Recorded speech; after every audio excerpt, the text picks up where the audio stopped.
ಸರ್ಕಾರದ ತಪ್ಪುಗಳನ್ನು ಹೇಳುವಂತ ಸಂದರ್ಭದಲ್ಲಿ ನಾನು ವಿಧಾನಸಭೆಯಲ್ಲಿ ಹೇಳಿದ್ದೆ. ಈ ಒಂದು ಬಜೆಟ್ ಏನು ಸಿದ್ದರಾಮಯ್ಯ ಮಂಡಿಸಿದ್ದಾನೆ ಅದು ಮೋಸದ ಬಜೆಟ್. ಇದರಲ್ಲಿ ಹೇಳಿರೋದೆಲ್ಲ ಸುಳ್ಳು. ಮುಂದೆ ಮಾರಿ ಹಬ್ಬ ಇದೆ. ನಾರ್ಮಲಿ ಬಜೆಟ್ ಅಲ್ಲಿ ಆ ವರ್ಷಕ್ಕೆ ಆಯವ್ಯಯದಲ್ಲಿ ಏನೇನು ತೆರಿಗೆಗಳನ್ನು ಹಾಕಬೇಕು ಆ ತೆರಿಗೆಗಳನ್ನು ಹಾಕುವಂತದ್ದೇ ಬಜೆಟ್ ಅಂತ ಹೇಳೋದು. ಮತ್ತು ಅಭಿವೃದ್ಧಿ ಕಾರ್ಯ ಆ ತೆರಿಗೆ ಹಣದಿಂದ ಏನು ಹಣ ಬರುತ್ತೆ ಅದನ್ನು ಅಭಿವೃದ್ಧಿ ಕಾರ್ಯಕ್ಕೆ ಹೇಗೆ ಯೂಸ್ ಮಾಡ್ತೀರಿ ಅಂತ ಹೇಳೋದೇ ಬಜೆಟ್. ಇಲ್ಲಿ ಒನ್ ಸೈಡ್ ಬಜೆಟ್. ಏನೇನು ಮಾಡ್ತೀರಿ ಅಂತ ಹೇಳಿದ್ದಾರೆ ಅಷ್ಟೇ, ಏನೇನು ತೆರಿಗೆ ಹಾಕ್ತೀನಿ ಅಂತ ಹೇಳಿಲ್ಲ. ಯಾಕೆಂದ್ರೆ ಅವ್ರಿಗೆ ಮಾರನೇ ದಿನ ಎಲ್ಲಾ ಮಾಧ್ಯಮದಲ್ಲಿ ಅವ್ರಿಗೆ ಶಬಾಷ್ಗಿರಿ ಬರಬೇಕು, ತೆರಿಗೆ ರಹಿತ ಬಜೆಟ್ ಅಂತ.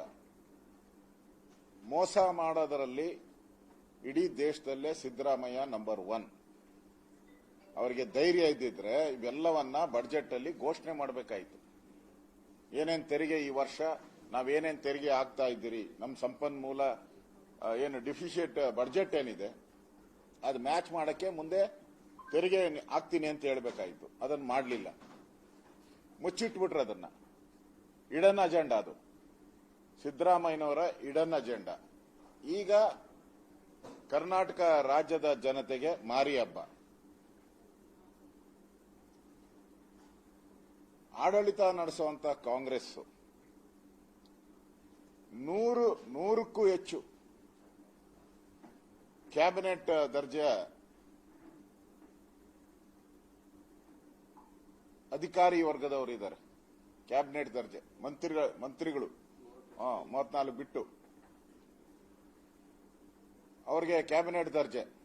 ಅವ್ರಿಗೆ 100 ಕೋಟಿ. ನನ್ಗನ್ಸುತ್ತೆ ಇವರಿಗೆಲ್ಲ ಸೇರಿದ್ರೆ 200 ಕೋಟಿ. ಯಾಕಂದ್ರೆ ಮನೆ, ಅವ್ರಿಗೆ ಸಂಬಳ, ಬಾಡಿಗೆ, ಅವ್ರ ಖರ್ಚು ವೆಚ್ಚ, ಟ್ರಾವೆಲಿಂಗ್ ಅಲಯನ್ಸ್, ಮಂತ್ರಿಗಳಿಗೆ ಏನ್ ಕೊಡುತ್ತೋ ಅದೆಲ್ಲ ಕೊಡ್ತಾರೆ ಅವ್ರಿಗೆ. ಅಷ್ಟೆಲ್ಲ ಕೊಟ್ರೆ 106 ಕೋಟಿ ಅವ್ರಿಗೆ. ಇನ್ನ ಈ ಸಮಿತಿ, ಗ್ಯಾರಂಟಿ ಸಮಿತಿ, ವೇಸ್ಟ್ ಬಾಡಿ, ಈ ವೇಸ್ಟ್ ಬಾಡಿಗೆ ಅವ್ರಿಗೇನು ಕೆಲಸ ಇಲ್ಲ. ಎಲ್ಲ ಆನ್ಲೈನ್ ಮುಖಾಂತರ ಅವ್ರ ಅಕೌಂಟ್ಗೆ ಹೋಗುವಂಥದ್ದು. ಇವ್ರಿಗೆ ಅಲ್ಲೇನು ಕೆಲಸ ಇಲ್ಲ. ಅವ್ರಿಗೆ ಸಂಬಳ, ಅವ್ರಿಗೆ ಟಿಎ, ಡಿಎ, ಅವರ ಆಫೀಸ್ ರಿನ್ಯೂವೇಷನ್ಗಳು, ಒಂದೊಂದು ಆಫೀಸ್ ರಿನ್ಯೂವೇಷನ್ಗೂ ಕೂಡ 20ರಿಂದ 25 ಲಕ್ಷ ಖರ್ಚು ಮಾಡ್ತಾ ಇದ್ದಾರೆ. ಇವೆಲ್ಲ ನೋಡಿದ್ರೆ ಅದು 150 ಕೋಟಿ ಮೇಲೆ ಆಗುತ್ತೆ. ಅಂದ್ರೆ ಒಂದ್ ಕಡೆ ದುಂದು ವೆಚ್ಚ ಅವ್ರ ಕಾಂಗ್ರೆಸ್ ಪಾರ್ಟಿಗೋಸ್ಕರ ತೆರಿಗೆದಾರರ ಹಣವನ್ನ ಮಿಸ್ಯೂಸ್ ಮಾಡ್ತಾ ಇರೋದು ಇಲ್ಲಿ ಎದ್ದು ಕಾಣ್ತಾ ಇದೆ. ಇದೆಲ್ಲವನ್ನ ನಿಲ್ಲಿಸಿದ್ರೆ ಇದು ವೇಸ್ಟ್. ಇದು ಮಂತ್ರಿಗಳು 34 ಜನ ತಗೊಂಡ್ಲಿ, ಆದ್ರೆ ಉಳಿದಂತವರು ಏನ್ ಮಾಡಿದ್ದಾರೆ ಮತ್ತು ಸಮಿತಿಗಳು ಏನ್ ಮಾಡಿದ್ರು, ಇದನ್ನ ನಿಲ್ಲಿಸಿದ್ರೇನೆ ಈ ಹಣ ನಾವು ಸೇವ್ ಮಾಡಬಹುದಾಯ್ತು.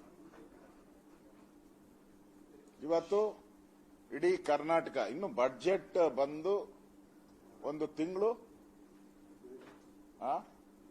ಮುಗ್ದಿಲ್ಲ. ಇನ್ನ ಹೇಳ್ತಾರ, ಅದೇನೋ ಹೇಳ್ಬೋದೋ ಬೇಡ ಗೊತ್ತಿಲ್ಲ, ತಿಥಿ ಅದೇನೋ ಇದೆಯಾ ಹೇಳ್ತಾರಲ್ಲ, ಹಂಗೆ ಈ ಸರ್ಕಾರದ ತಿಥಿ ಆಗಿದೆಯೋ ಗೊತ್ತಿಲ್ಲ.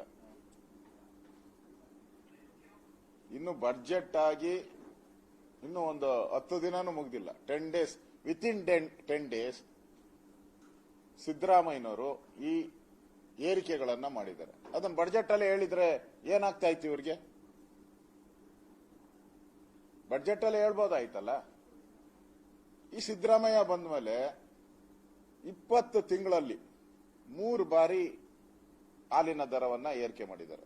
ಆಗಸ್ಟ್ ಅಲ್ಲಿ ಒಂದ್ಸರಿ ಏರಿಕೆ ಮಾಡಿದ್ರು, 23 ಜೂನ್ 24ರಲ್ಲಿ ಅವಾಗ 2 ರೂಪಾಯಿ ಏರಿಕೆ ಮಾಡಿದ್ರು. ಮಾರ್ಚ್ ಈಗ 4 ರೂಪಾಯಿ ಏರಿಕೆ, ಒಟ್ಟು 9 ರೂಪಾಯಿ ಏರಿಕೆ. ಈ ಮನೆ ಆಳ ಕಾಂಗ್ರೆಸ್ ಅವರು ಮನೆ ಆಳ ಕೆಲಸ, ಇದನ್ನೇ ಮನೆ ಆಳ ಕೆಲಸ ಅಂತ ಹೇಳೋದು. ಮೊದಲು ಏರಿಕೆ ಮಾಡಿದಾಗ ಏನ್ ಹೇಳಿದ್ರು, ರೈತರ ಸಂಕಷ್ಟ ನೋಡಕ್ಕಾಗಲ್ಲ, ಕಣ್ಣೀರು ಬರ್ತೈತೆ ಅಂದ್ರು. ದುಡ್ಡಲ್ಲೇ ಎಲ್ಲಿಗೋಯ್ತು? ಇವ್ರ ಜೋಬ್ಗೆ ಹೊರಟಾಯ್ತು. ರೈತರಿಗೆ ಎಲ್ಲಿ ದುಡ್ಡು ಕೊಟ್ಟರು ಅವರು? ಒಂದು ನಯಾ ಪೈಸೆನೂ ರೈತರು ಕೊಡ್ಲಿಲ್ಲ. ಮತ್ತೆ ಅದೇ ₹2 ಮತ್ತೆ ಏರಿಕೆ, ಮತ್ತೆ ರೈತರಿಗೆ ನಾಮ, ಮತ್ತೆ ಈಗ ₹4 ಏರಿಕೆ. ರೈತರಿಗೆ ಕೊಡ್ತಾರೋ ಇಲ್ಲ ಗೊತ್ತಿಲ್ಲ. ಅಲ್ಲ ರೀ, ಸರ್ಕಾರದಲ್ಲಿ ಹಣ ಇಲ್ಲ, ಪಾಪರ ಹುಟ್ಟಿದಿರಿ ಅಂತ ಹೇಳಿದ್ರೆ ನೀವು ತೆರಿಗೆ ಹಾಕಿ ಹಾಲಿನ ದರ ಜಾಸ್ತಿ ಮಾಡಿ ನೀವು ಕೊಡಿ. ಸರ್ಕಾರ ಪಾಪರ್ ಆಗಿಲ್ಲ ಅಂತ ನೀವೇ ಹೇಳ್ತೀರಾ. ನಾವು ಪಾಪರ್ ಅಂದ್ರೆ ಇಲ್ಲ ಇಲ್ಲ ಅಂತೀರಾ, ಮತ್ತೆ ತೆರಿಗೆ ಹಾಕ್ತೀರಾ. ಪಾಪರ್ ಆಗಿಲ್ಲ ಅಂದ್ರೆ ತೆರಿಗೆ ವೈ? ನೀವು ಕೇಳ್ಬೋದು, ಹಾಗಾದ್ರೆ ಹಿಂದೆ ನಿಮ್ ಸರ್ಕಾರ ಇತ್ತಲ್ಲ ಬೊಮ್ಮಾಯಿ ಹಾಕಿದ್ರ? ಇಲ್ಲ, ಹಾಕಿಲ್ಲ. ನಾವು ತೆರಿಗೆ ಹಾಕಿಲ್ಲ. ಬಸ್ ದರನೇ ಏರಿಕೆ ಮಾಡಿಲ್ಲ ನಾವು. ಹಿಂದೆ 3 ವರ್ಷ ಬಸ್ ದರನೇ ಏರಿಕೆ ಮಾಡಿಲ್ಲ ನಾವು. ಹಿಂದೆ 2010ರಲ್ಲೂ ಏರಿಕೆ ಮಾಡಿರೋದನ್ನ ಹೇಳ್ತಾವ್ರೆ, ಯಾವ್ದೋ ಒಬಿರಾಯಿನ ಕಾಲದ್ದು. ಬಸ್ ದರನೇ ಏರಿಕೆ ಮಾಡಿಲ್ಲ ನಾವು. ನೀರಿನ ದರ ಏರಿಕೆ ಮಾಡಿಲ್ಲ.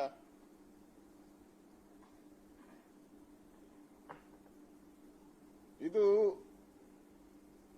ಒಂಥರ ಏರಿಕೆಯ ಫೆಸ್ಟಿವಲ್. ಯುಗಾದಿ ಹಬ್ಬ ಬರ್ತಾ ಇದೆಯಲ್ಲ,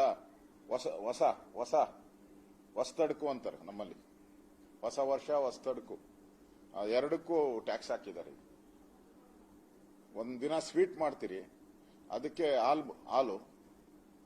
ಒಂದಿನ ಸ್ವೀಟ್ ಮಾಡೋದು ನಮ್ಮಲ್ಲಿ ಯುಗಾದಿ ಹಬ್ಬಕ್ಕೆ, ಒಂದಿನ ಸ್ವೀಟು, ಅದಕ್ಕೆ ಹಾಲಿನ ಬೆಲೆ ಜಾಸ್ತಿ ಮಾಡಿದಿರಿ. ಇನ್ನೊಂದಿನ ಹೊಸತಡ್ಕು, ಅದಕ್ಕೆ ಶಾಕ್ ಹೊಡಿಬೇಕಲ್ಲ, ಅದೆಲ್ಲ ನಾನ್ ವೆಜ್ಜು.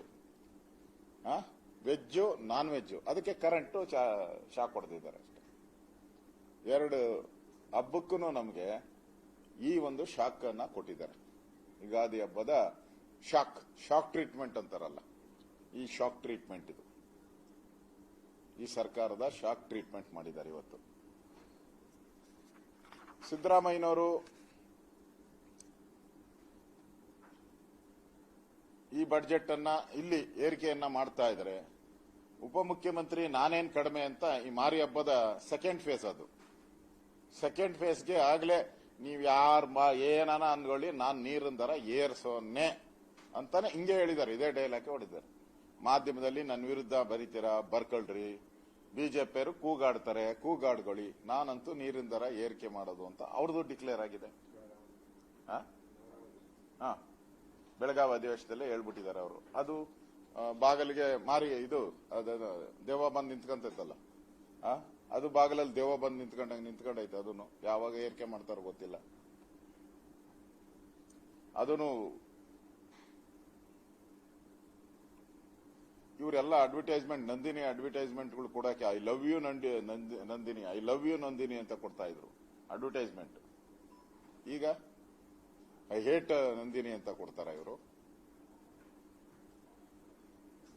ಆಮೇಲೆ ಸಚಿವರು, ಕೋಆಪರೇಟಿವ್ ಸಚಿವರು ಹೇಳಿದ್ದಾರೆ, ಹಿಂದೆ ಈಶ್ವರಪ್ಪನವ್ರ ಮೇಲೆ ಆಪಾದನೆ ಮಾಡ್ತಾ ಇದ್ರು. ಈಗ ಏನು ಸಚಿವರು ಹೇಳಿದ್ದಾರೆ, ನೋಟ್ ಏನು ಪ್ರಿಂಟಿಂಗ್ ಮಿಷನ್ ಇಟ್ಕೊಂಡಿದ್ದೀರಾ ಅಂತ.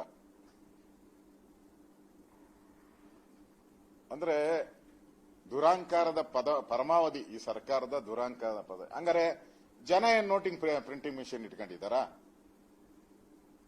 ಜನ ಏನಾನ ನೋಟ್ ಪ್ರಿಂಟಿಂಗ್ ಮಿಷನ್ ಇಟ್ಕೊಂಡಿದ್ದಾರ? ನೀವು ನಾವ್ ಇಟ್ಕೊಂಡಿಲ್ಲ ಅಂದ್ಮೇಲೆ ಜನ ಇವಾಗ ಟ್ಯಾಕ್ಸ್ ಕೊಡ್ಬೇಕಲ್ಲ. ಅಂದ್ರೆ ಸರ್ಕಾರದಲ್ಲಿ ನೋಟ್ ಪ್ರಿಂಟಿಂಗ್ ಮಿಷನ್ ಇಲ್ಲ, ಜನಗಳ ಹತ್ರ ನೋಟ್ ಪ್ರಿಂಟಿಂಗ್ ಮಿಷನ್ ಇದೆ. ಅದಕ್ಕೆ ಪ್ರಿಂಟ್ ಮಾಡಿ ಮಾಡಿ ಮಾಡಿ ಕೊಡಿ, ಟ್ಯಾಕ್ಸ್ ಅನ್ನ ಕೊಡಿ ಅಂತ ಹೇಳ್ತಾ ಇದ್ದಾರ. ಇದು ನಾಚಿಕೆಗೇಡಿನ ಒಂದು ಪರಮಾವಧಿ ಈ ಸರ್ಕಾರದಲ್ಲಿ. ಮತದಾರರಿಗೆ ಪಾರ್ಲಿಮೆಂಟ್ ಚುನಾವಣೆ ಆದ್ಮೇಲೆ ಪಾರ್ಲಿಮೆಂಟ್ ಚುನಾವಣೆ ಮುಂಚೆ ನೋಡ್ಬೇಕು ಇವ್ರದ್ದು. ಜನ ನಮ್ಮ ದೇವರು, ಜನನೇ ನಮ್ಮ ದೇವರು. ಬಿಜೆಪಿಯವರು ಜನನ ಸರಿಯಾಗಿ ನೋಡ್ಕೊಂಡಿಲ್ಲ. ಜನನೇ ಜನಾರ್ದನ. ಅವ್ರ ಕಾಲಲ್ಲಿ ತೋರಿಸಿದ್ನ ನಾವು ಕೈಯಲ್ಲಿ ಮಾಡ್ತೀರಿ ಅಂತ ಹೇಳಿದ್ರು ಕಾಂಗ್ರೆಸ್ ಅವರು. ಕಾಲಲ್ಲಿ ತೋರಿಸ ಅವ್ರ ಭಾಷಣದಲ್ಲಿ ಕಾಕಾ ಪಾಟೀಲ್ ಫ್ರೀ, ಮಾದೇವಪ್ಪ ಫ್ರೀ, ನನ್ನ ಹೆಂಡತಿಗೂ ಫ್ರೀ, ನಿನ್ನ ಹೆಂಡತಿಗೂ ಫ್ರೀ. ಜನ ಖುಷಿಯೋ ಖುಷಿ. ಈಗ ನಿನ್ನ ಹೆಂಡತಿಗೂ ಟ್ಯಾಕ್ಸು, ನನ್ನ ಹೆಂಡತಿಗೂ ಟ್ಯಾಕ್ಸು, ನಿನ್ನ ಹೆಂಡತಿಗೂ ಟ್ಯಾಕ್ಸು, ನನ್ನ ಹೆಂಡತಿಗೂ ಟ್ಯಾಕ್ಸು. ಈ ತೆರಿಗೆ ಕಳೆದ 20 ತಿಂಗಳಲ್ಲಿ ಸಿದ್ದರಾಮಯ್ಯನವರು ಒಂದೇ ಒಂದು ಯಾವುದು ಡ್ಯಾಮ್ ಅನ್ನ ಕಟ್ಟಿಲ್ಲ, ಡ್ಯಾಮ್ ಅನ್ನ ಎತ್ತರಿಸೂ ಇಲ್ಲ. ಕೋರ್ಟ್ ಆದೇಶಗಳು ಬಂದು ಎತ್ತರಿಸಬಹುದು ಅಂತ ಅನುಮತಿ ಕೊಟ್ಟರು ಕೋರ್ಟ್ ಎತ್ತರಿಸಿಲ್ಲ ನಾವು ಯಾವುದನ್ನು ಕೂಡ. ಮೇಕೆ ದಾಟ್ತಾವೆ ಹೊರತು ಕಸಾಯಿ ಖಾನೆಗಳಲ್ಲಿ ಮೇಕೆ ದಾಟ್ತಾ ಇರಬಹುದು, ದಾಟಿ ಪಾಪ ಪ್ರಾಣಾವತ ಇದ್ದವರು. ಇವರಂತೂ ಮೇಕೆ ದಾಟು ಇಲ್ಲ. ಮೊನ್ನೆ ಹೋಗಿ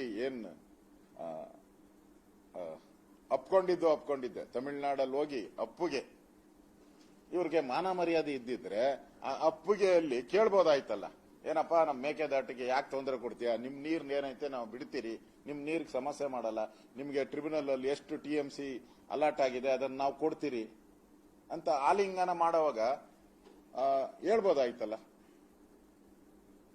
ಒಂದು ಮಾತಾಡಿಲ್ಲ. ಕರ್ನಾಟಕದ ಬಗ್ಗೆ ಕಾಳಜಿ ಇದ್ದಿದ್ರೆ, ಮೇಕೆದಾಟು ಕಾಳಜಿ ಇದ್ದಿದ್ರೆ ಅವ್ರು ಹೇಳ್ಬೋದಾಯ್ತು. ಇವತ್ತು ಆ ಪವರ್ ಪ್ರಾಬ್ಲಮೇ ನಮ್ಗೆ ಬರ್ತಾ ಇರಲಿಲ್ಲ. ಯಾಕಂದ್ರೆ ನಮ್ಗೆ ಚೀಪಲ್ಲಿ ಪವರ್ ಸಿಗೋದು, ನಮ್ಗೆ ಜಲವಿದ್ಯುತ್ ಇದರಲ್ಲಿ ಚೀಪ್ ಅಂದ್ರೆ ಜಲವಿದ್ಯುತ್ತೇ ನಮಗೆ. ಒಂದು ಮಾತಾಡಿಲ್ಲ ನೀವು ಅಲ್ಲೋಗಿ.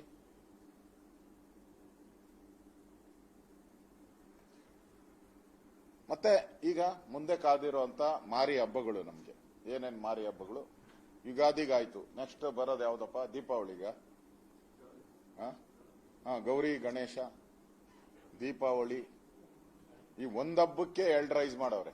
ಯುಗಾದಿ ಹಬ್ಬಕ್ಕೆ ಡಬಲ್ ಧಮಾಕ, ಅದ್ಯಾವುದೋ ಇದ್ರಲ್ಲಿ ನೋಡಿದೆ ಅಡ್ವರ್ಟೈಸ್ಮೆಂಟ್ ಅಲ್ಲಿ, ಡಬಲ್ ಧಮಾಕ ಅಂತ. ಯುಗಾದಿಗೆ ಡಬಲ್ ಧಮಾಕ, ಗೌರಿ ಗಣೇಶ 2 ಬರ್ತೈತೆ, ಅದಕ್ಕೆ triple dhamaka. Petrol, next diesel, ಮತ್ತೆ ಸ್ಟ್ಯಾಂಪ್ ಡ್ಯೂಟಿ ಅಷ್ಟೊತ್ತು ಬರ್ತದೆ. ಅದನ್ನು ಸ್ಟ್ಯಾಂಪ್ ಡ್ಯೂಟಿಗೆ ರೆಡಿ ಮಾಡ್ಕಂತವ್ರು. ಅವಾಗೆ ಸ್ಟ್ಯಾಂಪ್ ಡ್ಯೂಟಿ ರೈಸ್ ಮಾಡ್ತಾರೆ. ಮತ್ತೆ ಜನನ ಮರಣ ಪ್ರಮಾಣ ಪತ್ರ ಅದಕ್ಕೂ ಎಲ್ಲ ರೆಡಿ ಮಾಡ್ಕೊಂಡಂಗೆ ಕಾಣಿಸ್ತತೆ. ಅಲ್ಲ, green tax, green cess corporation ಅಲ್ಲಿ ಮನೆಗೆ ಗ್ರೀನ್ ಸೆಸ್ ಹಾಕ್ತಾರೆ ಈಗ. ಅದು ಹೇಗೆ ಅಂತ ಹೇಳಿದ್ರೆ, ಮೊದಲು ಲಂಸಮ್ ಆಗಿ ಆಗ್ತಾ ಇದ್ರು. ನಿಮ್ಮ ಮನೆಯಲ್ಲಿ ಎಷ್ಟು ಕಸ ಬರುತ್ತೆ ಅಂತ ಇರ್ಲಿಲ್ಲ, ಜನರಲ್ ಆಗಿ ಕಸ ಹಾಕ್ತಾ ಇದ್ರು. ಜನರಲ್ ಆಗಿ ಒಂದು ಮನೆಗೆ 100 ರೂಪಾಯಿ 200 ರೂಪಾಯಿ ಈ ತರ ಎಷ್ಟೋ ಫಿಕ್ಸ್ ಮಾಡಿದ್ರು. ಈಗ ನಿಮ್ಮ ಮನೆಯಲ್ಲಿ ಎಷ್ಟು ಟಾಯ್ಲೆಟ್ ಇಂದ ಎಷ್ಟು ಕಸ ಆಚೆ ಬರ್ತೈತೆ ಅರ್ಥ ಆಯ್ತಾ? ನಿಮ್ ಟಾಯ್ಲೆಟ್ ಇಂದ ಎಷ್ಟು ಕಸ ಆಚೆ ಬರ್ತೈತೆ, ನಿಮ್ಮ ಇದರಿಂದ ಯೂರಿನ್ ಇದರಿಂದ ಎಷ್ಟು ಆಚೆ ಬರ್ಬೋದು, ನಿಮ್ಮ ಅಡಿಗೆಯಿಂದ ಎಷ್ಟು ಆಚೆ ಬರ್ಬೋದು, ಅದನ್ನ ಮೆಷರ್ ಮಾಡ್ತಾರೆ, ವೆಯ್ಟ್ ಮಾಡ್ತಾರೆ. ಅದನ್ನು ವೆಯ್ಟ್ ಮಾಡಿ ಅದರ ಮೇಲೆ ಟ್ಯಾಕ್ಸ್ ಫಿಕ್ಸ್ ಮಾಡಿದ್ದಾರೆ. ನಾನು ಓದಿರೋದನ್ನ ಹೇಳ್ತಾ ಇರೋದು. ಈಗಿರೋ ಇದ್ರಲ್ಲಿ ಓದಿದ್ದೀರಾ? ಓದಿ ಅದನ್ನ. ನಿಮ್ಮ ಮನೆಯಲ್ಲಿ ಎಷ್ಟು ಕಸ ಬರುತ್ತೆ ಅದನ್ನ ವೆಯ್ಟ್ ಮಾಡಿ ಅದರ ಮೇಲೆ ತೆರಿಗೆ ಹಾಕುವಂಥದ್ದು. ಕಸದ ಮೇಲೆ. ಈಗ ಮತ್ತೆ ನಿಮ್ಮ ಮನೆ ತೆರಿಗೆ, ಅದು ಬಹಳ ವರ್ಷ ಆಗ್ಬಿಟ್ಟಿದೆ. ತೆರಿಗೆನ ಏರಿಕೆ ಮಾಡಿ ಅದನ್ನು ಮಾಡೋಕೆ ಮನೆ ತೆರಿಗೆಯನ್ನು ರೆಡಿ ಮಾಡ್ಕೊಂಡಿದ್ದಾರೆ. ಈಗ ಇನ್ನ ಉಳಿದಂತೆ ನೀವು ನೋಡಿದ್ದೀರಾ, ಈ ಗಾಳಿ ಒಂದು ಬಿಟ್ಟು ಇನ್ನೆಲ್ಲ ಗಾಳಿನೊಂದು ಬಿಟ್ಟಿದ್ದಾರೆ ಸದ್ಯಕ್ಕೆ, ಅದನ್ನ ತೆರಿಗೆ ಹಾಕಿದ್ದೀರಾ. ಮತ್ತೆ ಆಸ್ಪತ್ರೆಗೆ ಹೊಸ ರೋಗಿಗಳಿಗೆ 20 ರೂಪಾಯಿ ಮಾಡಿದ್ದೀರಾ. ಹೊಸದಾಗಿ ರೋಗಿ ಹೋದ್ರೆ ಯಾರು BPL ಬಡವರು ಹೋಗೋದು ನಾನು ಹೇಳ್ತಾ ಇರೋದು. ಸಾವುಕಾರ ರೋಗ ಆಸ್ಪತ್ರೆ ಅಲ್ಲ, ಬಡವರು ರೋಗ ಆಸ್ಪತ್ರೆಗೆ 10 ರೂಪಾಯಿ ಇದ್ದಿದ್ದು 20 ರೂಪಾಯಿ, 100% ರೈಸ್. ಅವ್ರು ಮಾಡಿಲ್ಲ ಅಂತಾರೆ. ನಾನು ಉದಾಹರಣೆ ಕೊಡ್ತೀನಿ. ವಿಕ್ಟೋರಿಯಾದಲ್ಲಿ ಮಾಡಿದ್ದಾರೆ, ವಾಣಿ ವಿಲಾಸ್ ಅಲ್ಲಿ ಮಾಡಿದ್ದಾರೆ, ಲೇಡಿ ಕರ್ಜನ್ ಅಲ್ಲಿ ಮಾಡಿದ್ದಾರೆ, ಮಿಂಟೋ ಆಸ್ಪತ್ರೆ ಮಾಡಿದ್ದಾರೆ. ಅವ್ರಿಲ್ಲ ಅಂತ ಹೇಳ್ತಾರೆ. ಅದಕ್ಕೆ ಫಸ್ಟ್ ಹೇಳ್ಬಿಟ್ಟಿದೆ ಯಾವ ಆಸ್ಪತ್ರೆ ಮಾಡ್ತಾರೆ, ಹೋಗಿ ಚೆಕ್ ಮಾಡ್ಕೊಳ್ಳಿ. ನಾನು ಹೋಗಿ ನೋಡ್ಕೊಂಡ್ ಬಂದಿದ್ದೀನಿ, ಮಾಡಿದ್ದಾರೆ. ಒಳ ರೋಗಿಗಳು ದಾಖಲಾತಿಗೆ 25 ರೂಪಾಯಿ ಇದ್ದಿದ್ದು 50 ರೂಪಾಯಿ ಮಾಡ್ಬಿಟ್ಟಿದ್ದಾರೆ. ಅಡ್ಮಿಟ್ ಆದ್ರೆ 25ರಿಂದ 50 ರೂಪಾಯಿ ಕೊಟ್ಬಿಡು ಅಡ್ಮಿಟ್ ಆದ್ರೆ. ಬ್ಲಡ್ ನಿಮ್ಗೆ ಸ್ಯಾಂಪಲ್ಗೆ 70 ರೂಪಾಯಿ ಇತ್ತು, ಅದನ್ನ 120 ಮಾಡಿದ್ದಾರೆ. ವಾರ್ಡ್ ಶುಲ್ಕ 25 ಇತ್ತು, ಅದನ್ನ 50 ಮಾಡಿದ್ದಾರೆ. ತ್ಯಾಜ್ಯ ಅಲ್ಲೂ ಆಸ್ಪತ್ರೆಯಲ್ಲಿ ತ್ಯಾಜ್ಯ ನಿರ್ವಹಣೆಗೋಸ್ಕರನು ಕೂಡ ಅದನ್ನು ಕೂಡ 10 ರೂಪಾಯಿ ಇದ್ದಿದ್ದು 50 ರೂಪಾಯಿ ಮಾಡಿದ್ದಾರೆ.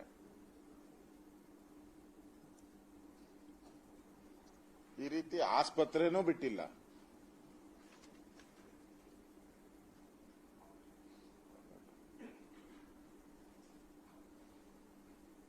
ಬಿಟ್ಟಿಲ್ಲ. ಒಟ್ಟಾರೆ ಬೆಂಗಳೂರು ಜನತೆಗೆ ಇವತ್ತು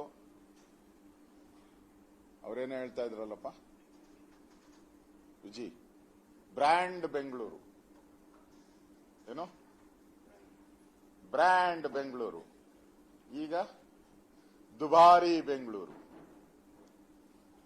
ಬ್ರ್ಯಾಂಡ್ ಬೆಂಗಳೂರು ಹೋಯ್ತು, ದುಬಾರಿ ಬೆಂಗಳೂರು ಬಂತು.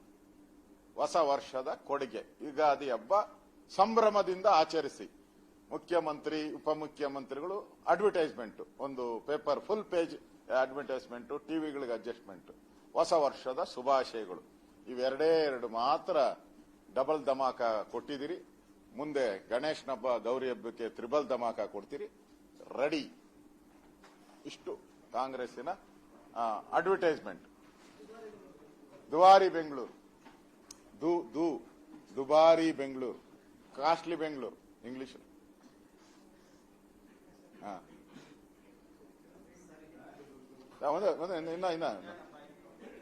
ಇನ್ನ ಬಂದ್ಬಿಡ್ತೀನಿ. ಇನ್ನ ವಿದ್ಯುತ್ ದರ ಏರಿಕೆ, ನಾನೇ ಓಡೋಗ್ತಾ ಇಲ್ಲ ಅರ್ಜೆಂಟ್, ನೀನೇನಪ್ಪ. ವಿದ್ಯುತ್ ದರ ಏರಿಕೆ ಅದೇನೋ ಅಳಿಯ ಅಲ್ಲ ಮಗಳ ಗಂಡ. ಇಲ್ಲಿ ಒಳ್ಳೆ ಸ್ಕೀಮ್ ಇದು ನೋಡಿ. ಅಳಿಯ ಅಲ್ಲ ಮಗಳ ಗಂಡ. ನಾವೇರಿಸ್ತಾ ಇಲ್ಲ, ಕೋರ್ಟ್ ಆದೇಶ ಮಾಡಿದೆ. ಅಂದ್ರೆ ಅದು ಗ್ರಾಜ್ಯುಟಿ ಅಲ್ಲನಪ್ಪ. ಪೆನ್ಷನ್ ಗ್ರಾಜ್ಯುಟಿ ಎಲ್ಲ ಯಾರಪ್ಪ ಕೊಡಬೇಕು? ಸರ್ಕಾರ ನೀವು ಕೊಡಬೇಕು. ಯಾವ ಸ್ಥಿತಿ ಬಂದಿದೆ ಅಂದ್ರೆ ಪೆನ್ಷನ್ ಸರ್ಕಾರ ಜನ ಕೊಡಬೇಕಾದ ಸ್ಥಿತಿಗೆ ಬಂದಿದೆ. ಪೆನ್ಷನ್ ಸರ್ಕಾರಿ ಕೆಬಿ ಅಂದ್ರೆ ಬೆಸ್ಕಾಮು, ಕೆಬಿ, ವಿದ್ಯುತ್ ಶಕ್ತಿ ಇಲಾಖೆ ಅವ್ರಿಗೆ ಪೆನ್ಷನ್ ಕೊಡಕ್ ಯೋಗ್ಯತೆ ಇಲ್ಲ. ನಿಮ್ ಯೋಗ್ಯತೆಗೆ ಎಷ್ಟು ಬೆಂಕಿ ಇಟ್ರು. ಪೆನ್ಷನ್ ಅದಕ್ಕೆ ಯಾರ ಕೈಲೋ ನಾವು ಕೋರ್ಟ್ಗೆ ಹಾಕ್ಸಿ ಕೆಇಆರ್ಸಿ ಈಗ ಆ 36 ರೂಪಾಯಿ, 36 ಪೈಸೆ, 36 ಪೈಸೆ, 36 ಪೈಸೆ ಏರಿಕೆ ಮಾಡಿದ್ದಾರೆ ಒಂದೇ ಬಾರಿ. ಮಾರೇತು ಹಾತಿಕೊಂಬರ್ನ, ಲೂಟೇತು ಭಂಡಾರ್ಕೋ ಲೂಟ್ನ. ಈ ಸರ್ಕಾರ ಹಂಗೆ ತೀರ್ಮಾನ ಮಾಡ್ಬಿಟ್ಟವ್ರೆ. ಸಣ್ಣ ಪುಟ್ಟ ಕಳ್ತನ ಮಾಡಬಾರ್ದು. ಬಸ್ ಸ್ಟ್ಯಾಂಡ್ ಅಲ್ಲಿ ಪಿಕ್ ಪ್ಯಾಕೆಟ್ ಮಾಡಿದ್ರು ಅದೇ ಕೇಸೆ. ಬಸ್ ಸ್ಟ್ಯಾಂಡ್ ಅಲ್ಲಿ ಪಿಕ್ ಪ್ಯಾಕೆಟ್ ಮಾಡಿದ್ರು ಅದೇ ಕೇಸೆ. ನಿಮ್ಗೆ ಮನೆಯಲ್ಲಿ ಹೋಗಿ ಚಿನ್ನ ಕದ್ರೂ ಅದೇ ಕೇಸೆ. ಎರಡು ಸೇಮ್ ಕೇಸ್. ಅದಕ್ಕೆ ಮಾರೇತು ಹಾತಿಕೋ ಮರ್ನ, ಲೂಟೇತು ಬಂಗಾರಕೋ ಲೂಟ್ನ. ಈಗ ಜನಗಳನ್ನ ಲೂಟ್ ಮಾಡ್ತಾ ಇದ್ದಾರೆ. ಜನಗಳು ಬಲಿಪಶು ಆಗಿದ್ದಾರೆ. ಜನರನ್ನ ಲೂಟ್ ಮಾಡ್ತಾ ಇರುವಂತ ಈ ಸರ್ಕಾರ ಇವತ್ತು ಈ ವಿದ್ಯುತ್ ಶಕ್ತಿ ತೆರಿಗೆ ಹಾಕೋ ಮುಖಾಂತರ ಒಂದ್ಸರಿ ನೋಡಿ, ಪೆಟ್ರೋಲು ವಿದ್ಯುತ್ ಶಕ್ತಿ ಎರಡನ್ನೂ ಕೂಡ ಜನಸಾಮಾನ್ಯರ ಎಲ್ಲದರ ಮೇಲೆ ಎಫೆಕ್ಟ್ ಆಗ್ತೈತೆ. ಅಂದ್ರೆ ದಿನನಿತ್ಯದ ವಸ್ತುಗಳೇನಿದೆ ಎಲ್ಲಾನು ಪೆಟ್ರೋಲ್ ಮತ್ತು ವಿದ್ಯುತ್ ಶಕ್ತಿ ಮೇಲೆನೆ ಎಲ್ಲ ಅಂದ್ರೆ ಡಿಪೆಂಡ್ ಆಗಿರುವಂತದ್ದು. ಪೆಟ್ರೋಲ್ ಆದ ತಕ್ಷಣ, ಡೀಸೆಲ್ ಆದ ತಕ್ಷಣ ನಿಮ್ ಟ್ರಾನ್ಸ್ಪೋರ್ಟೇಷನ್ ಎಲ್ಲ ಇದಾಗುತ್ತೆ. ಇದೂ ಅಷ್ಟೇ. ನಿಮ್ ಏನೇ ದವಸ ಧಾನ್ಯ ಎಲ್ಲ ಕೂಡ ಗ್ರಿಲ್ ಇದು ಮಾಡಬೇಕಾದ್ರೆ, ಅದನ್ನ ಪೌಡರ್ ಮಾಡಬೇಕಾದ್ರೆ ಎವ್ರಿಥಿಂಗ್, ಮತ್ತೆ ಹೋಟ್ಲುಗಳಲ್ಲಿ ಕರೆಂಟ್ ಯೂಸ್ ಅವೆಲ್ಲ ಜಾಸ್ತಿ ಆದ ತಕ್ಷಣ ದಿನನಿತ್ಯದ ವಸ್ತುಗಳು ಆಟೋಮೆಟಿಕಲಿ ಜಾಸ್ತಿ ಆಗ್ತದೆ. ಈಗ ದಿನನಿತ್ಯದ ವಸ್ತುಗಳು ಆಟೋಮೆಟಿಕಲಿ ಜಾಸ್ತಿ ಆಗುವಂತ ವ್ಯವಸ್ಥೆಯನ್ನ ಇವತ್ತು ಮಾಡ್ತಾ ಇದ್ದಾರೆ. ಅದರಿಂದ ನನಗನ್ಸ್ತತೆ ಈ ಸರ್ಕಾರ ಬಂದ ಮೇಲೆ 20 ತಿಂಗಳಲ್ಲೇ ಒಂದ್ ರೀತಿ 20 ಆಟ ಆಡ್ಬಿಟ್ಟಿದ್ದಾರೆ ಇವರು. ತೆರಿಗೆಗಳ ಒಂದು ದೊಡ್ಡ ಬಂಡೆಯನ್ನ, ಈ ಕನಕಪುರ ಬಂಡೆ ಅಂತ ಅಲ್ಲಪ್ಪ ಇದು, ಆಮೇಲೆ ಕನಕಪುರ ಬಂಡೆ ಅಂತ ಬರ್ಕೊಂಬೇಡಿ. ಇದು ಬಂಡೆ, ಕನಕಪುರ ಬಂಡೆಗಿಂತ ದೊಡ್ಡ ಬಂಡೆಯನ್ನ ತಲೆ ಮೇಲೆ, ಪ್ರತಿಯೊಬ್ಬ ನಾಗರಿಕನ ತಲೆ ಮೇಲೆ ಬಂಡೆಯನ್ನ ಏರಿದಂತ ಸರ್ಕಾರ ಇದು. ಬಂಡೆಯನ್ನ ಏರಿ ಮೊದಲೇ ಬಡತನದಲ್ಲಿ ಇರುವಂತ ಜನ, BPL ಕುಟುಂಬಗಳೇನಿದೆ, ಇವ್ರು ಕೊಡೋ 2,000ಕ್ಕೆ ಈಗ 2,000 ಕೊಟ್ಟು 20,000 ಕೀಳ್ತಾ ಇದ್ದಾರೆ. ಕೊಟ್ಟಿದ್ದು 2,000, ಕೀಳ್ತಾ ಇರೋದು ಜನಗಳಿಂದ 20,000. ಜನ ಬದುಕು ಇವತ್ತು ಒಂದು ರೀತಿ ಬೀದಿ ಪಾಲಾಗುವಂತ ವ್ಯವಸ್ಥೆಯನ್ನ ಕರ್ನಾಟಕದ ಜನ ನೋಡ್ತಾ ಇದ್ದೀರಿ. ನಾವೆಲ್ಲ ಸಿದ್ದರಾಮಯ್ಯನವರೇ ಗಾಲಿ ಕುರ್ಚಿಯಲ್ಲೇ ಇದ್ದಾರೆ ಅಂತ ತಿಳ್ಕೊಂಡಿದ್ರಿ. ಎಂಟೈರ್ ನಮ್ಮ ಕರ್ನಾಟಕವನ್ನೇ ಗಾಲಿ ಕುರ್ಚಿಗೆ ವೀಲ್ ಚೇರ್ಗೆ ತಂದ್ಬಿಟ್ಟಿದ್ದಾರೆ. ಇದೇ ಇವರ ಸಾಧನೆ. 2 ವರ್ಷದ ಸಾಧನೆ ಮಾಡಕ್ಕೆ ಹೊರಟಿದ್ದಾರೆ. ಅದು ಏನು ಮುಖ ಇಟ್ಕೊಂಡು 2 ವರ್ಷದ ಸಾಧನೆ ಮಾಡ್ತೀರಾ ನೀವು? ಹೇಳ್ಬೇಕು, ನೀವು ರಾಜ್ಯದ ಜನತೆ ಮುಂದೆ ಹೇಳ್ಬೇಕು. ನೋಡಿ, ನಾವು ಇಷ್ಟು ಅವ್ರು ಫಸ್ಟ್ ಹೇಳಿದ್ದು ಅವರ ಮ್ಯಾನಿಫೆಸ್ಟೋ ಎಲ್ಲ ಕಡೆ ಹೇಳಿರೋದು ಅವರು, ನಾವು ಯಾವುದೇ ತೆರಿಗೆಗಳನ್ನ ಹಾಕದೆ ನಾವು ಫ್ರೀಗಳನ್ನ ಕೊಡ್ತೀರಿ. ಯಾವ ರೀತಿ ಕೊಡ್ತೀರಾ ಅಂತ ಮಾಧ್ಯಮದವರು ಕೇಳಿದ್ರು. ಅವಾಗ ಅವ್ರು ಹೇಳಿದ್ರು, ಬಿಜೆಪಿ ಅವರು 40% ಕಮಿಷನ್ ಹೊಡಿತಾ ಇದ್ರು, ಆ ಕಮಿಷನ್ ಅನ್ನ ತಗೊಂಡು ನಾವು ಕೊಟ್ಬಿಡ್ತೀರಿ ಅಂತ ಹೇಳಿದ್ರು. ಈಗ ನಾವು ಕೇಳ್ತಾ ಇದ್ದೀರಿ, ಅದು ಎಲ್ಲೋಯ್ತು? ಆ ದುಡ್ಡು ಎಲ್ಲೋಯ್ತು? ಈಗ ಎಲ್ಲ ಕಾಂಟ್ರಾಕ್ಟರ್ಗಳು ಹೇಳ್ತಾ ಇದ್ದಾರೆ 40 ಇದ್ದಿದ್ದು 60 ಆಗಿದೆ, ಈಗ ಕಮಿಷನ್ 60% ಆಗಿದೆ ಅಂತ ಕಾಂಟ್ರಾಕ್ಟರ್ ಅಸೋಸಿಯೇಷನ್ಸ್ ಹೇಳ್ತಾ ಇದ್ದಾರೆ. ಆತ್ಮಹತ್ಯೆಗಳಾಗಿದೆ, ಪ್ರತಿಭಟನೆಗಳಾಗಿದೆ, ಹೋರಾಟಗಳಾಗಿದೆ. ಒಂದೊಂದು ಕೆಲಸಕ್ಕೂ ಈಗ ಟೆಂಡರ್ ಇಂದ ಹಿಡಿದು ಕೊನೆ ಬಿಲ್ ತಗೊಳ್ಳೋವರೆಗೂ ಕೂಡ 60 ಅದಕ್ಕೂ ಜಾಸ್ತಿ ಪರ್ಸೆಂಟೇಜ್ ವಸೂಲಿ ಮಾಡತಕ್ಕಂತ ಒಂದು ಸಂಪ್ರದಾಯವನ್ನ ಈ ಕಾಂಗ್ರೆಸ್ ಅವರಾಗಿದೆ. ಇವತ್ತಿನ ಬೆಲೆ ಏರಿಕೆ ನಿಜಕ್ಕೂ ರಾಜ್ಯ ಸರ್ಕಾರದ ನಡೆ, ಅಲ್ಲಿರುವಂತ ಜನ ಅವರನ್ನ ನಂಬಿ ಏನು ಓಟ್ ಹಾಕಿದ್ರು, ಕಾಂಗ್ರೆಸ್ ಬಂದ್ರೆ ಬೆಲೆಗಳೆಲ್ಲ ಕಡಿಮೆ ಆಗುತ್ತೆ, ನಮ್ಮ ಜೀವನ ಸ್ವರ್ಗ ಆಗೋಗ್ತೈತೆ ಅಂತ ಹೇಳ್ತಾ ಇದ್ರು. ಈಗ ಎಲ್ಲರೂ ಹೊಂಡ್ತಾ ಇದ್ದಾರೆ, ಅದೇನೋ ಬಾಂಡ್ಲಿಯಿಂದ ಬೆಂಕಿಗೆ ಬಿದ್ದಿರಿ ನಾವು ಅಂತ ಅನ್ಸಕ್ಕೆ ಜನಗಳಿಗೆ ಅನ್ಸ್ಬಿಟ್ಟಿದೆ ಈಗ. ಓಕೆ, ಈಗ ನಿಮ್ಮ ಸರ್ಕಾರ ಇದ್ದಾಗಲೂ ಕೂಡ ಕೆಆರ್ಸಿ ಬೆಲೆ ಹೆಚ್ಚಿಗೆ ಮಾಡಿದೆ. ಯಾವುದೇ ಸರ್ಕಾರದಲ್ಲಿ ಕೆಆರ್ಸಿ ಪ್ರತಿ ವರ್ಷ ಎಸ್ಕಾಂಗಳು ಅದನ್ನ ಸಾರ್ವಜನಿಕ ಅವರು ಸ್ವೀಕಾರ ಮಾಡಿ ವಿಮರ್ಶೆ ಮಾಡಿ ಹೆಚ್ಚಿಗೆ ಮಾಡ್ತಾರೆ. ನಿಮ್ದು ಅವ್ರದ್ದು ಸರ್ಕಾರ, ಇಲ್ಲಿ ಕಾಂಗ್ರೆಸ್ ಸರ್ಕಾರ ಮಾತ್ರ ಕೆಆರ್ಸಿ ಅವರು ಕೆಆರ್ಸಿ ಜನರಲ್ ತೆರಿಗೆಯನ್ನ ಏನ್ ಮಾಡಿದ್ರೆ ನಾವು ಅದಕ್ಕೆ ಒಪ್ಪಿಗೆ ಕೊಡ್ಬೋದಾಯ್ತನ.